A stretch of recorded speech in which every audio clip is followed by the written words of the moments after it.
You're sitting at your desk. You know exactly what you need to do. You know how important it is. You even have the time to do it. But instead of starting, you open a new tab. You pick up your phone. You decide that right now, in this exact moment, your desk desperately needs to be organized. Society calls this laziness. Your parents probably called it a lack of discipline. But they're entirely wrong. Welcome back to DreamBuildAchieve. If you're watching this, you're likely stuck in the frustrating loop of chronic procrastination. You set a goal, you get excited about it, and then when it's time to execute, a massive invisible wall suddenly appears in front of you. You beat yourself up. You call yourself lazy. You watch motivational videos at 2 a.m. promising to wake up at 5 a.m. and completely change your life. But the next day, the cycle repeats. Here is the truth that is going to change how you look at your own behavior forever. Procrastination is not a time management problem.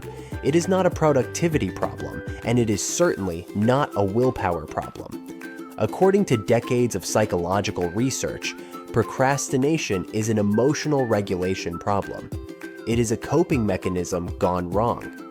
Today, we are going to break down exactly what is happening inside your brain when you put things off, why you are biologically wired to avoid your most important tasks, and most importantly, the exact framework you can use to bypass this glitch in your brain and actually get things done.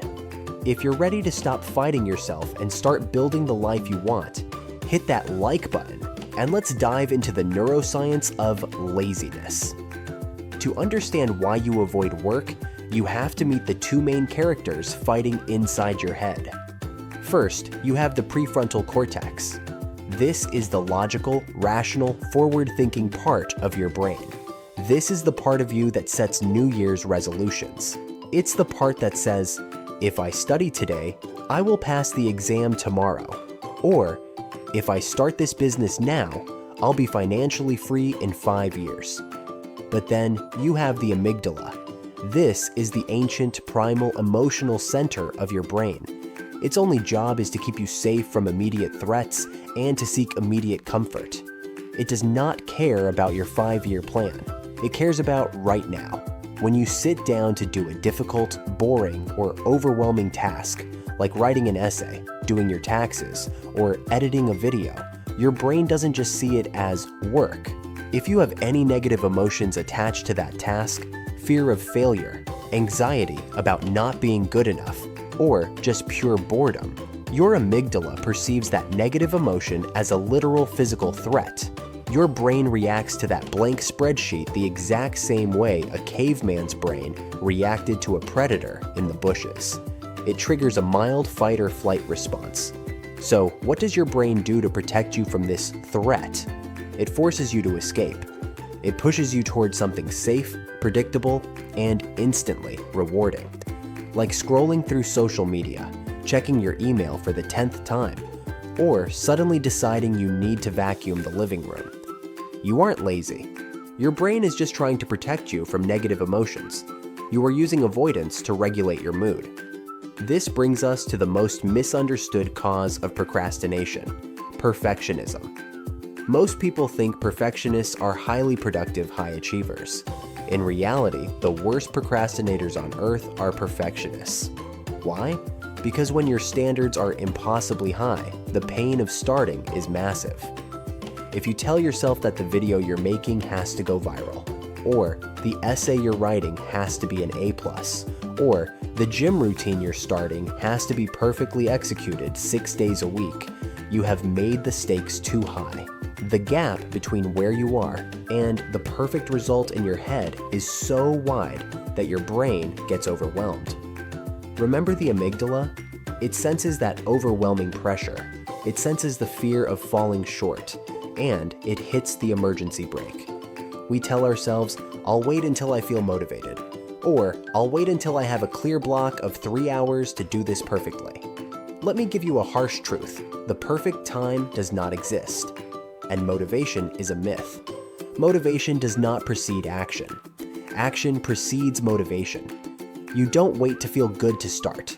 You start, and the momentum makes you feel good.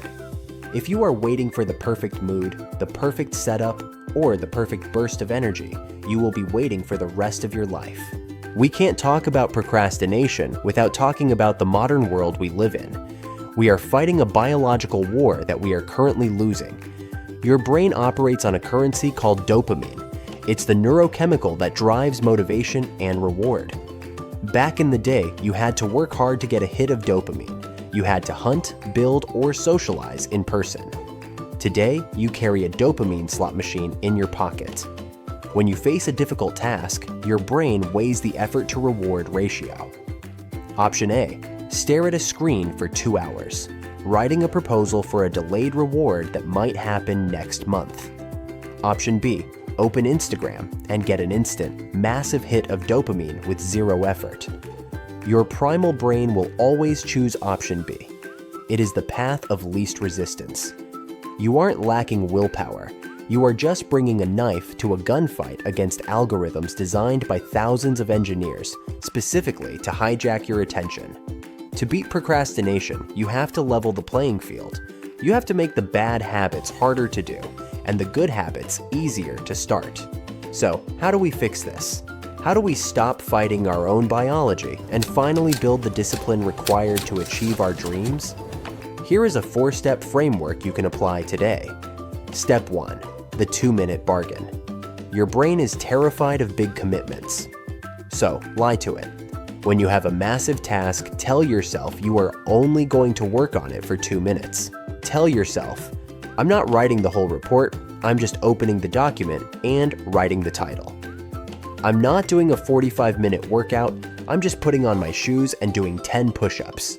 Once you start, the friction disappears. 90% of the time, once you are in motion, you will stay in motion. The hardest part is simply crossing the starting line. Step 2. Lower the bar. Kill your perfectionism by intentionally giving yourself permission to do a terrible job. Write a garbage first draft. Do a terrible, sloppy workout. Record a terrible first take. You can edit a bad page, but you cannot edit a blank page. Remove the pressure of perfection, and the anxiety holding you back will vanish.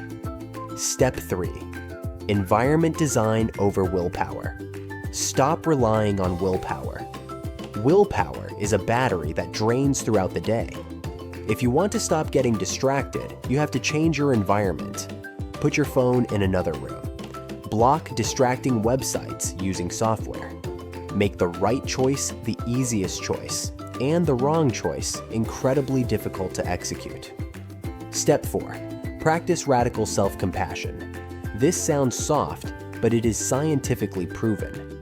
Studies show that people who forgive themselves for procrastinating in the past are significantly less likely to procrastinate in the future. Guilt and shame are negative emotions. And what does your brain do when it feels negative emotions? It avoids work to seek comfort. Forgive yourself for wasting yesterday. It's gone. Focus entirely on the 2 minutes in front of you right now. You are not inherently lazy. You do not have a broken brain. You are simply dealing with a perfectly natural human response to stress, overwhelm, and a world designed to distract you. But now that you know the rules of the game, you can finally start playing to win. Stop waiting for the perfect moment. Stop waiting to feel motivated. Make the 2-minute bargain, lower the bar, and just start. Your future self is depending on what you do today. If this video helped shift your perspective today, make sure to hit that subscribe button and turn on notifications. Here at DreamBuildAchieve, our mission is to give you the mental frameworks and actionable tools you need to stop settling and start building the life you deserve. Leave a comment below with the one task you are going to spend 2 minutes on right after this video ends. I'll see you in the next one. Get to work.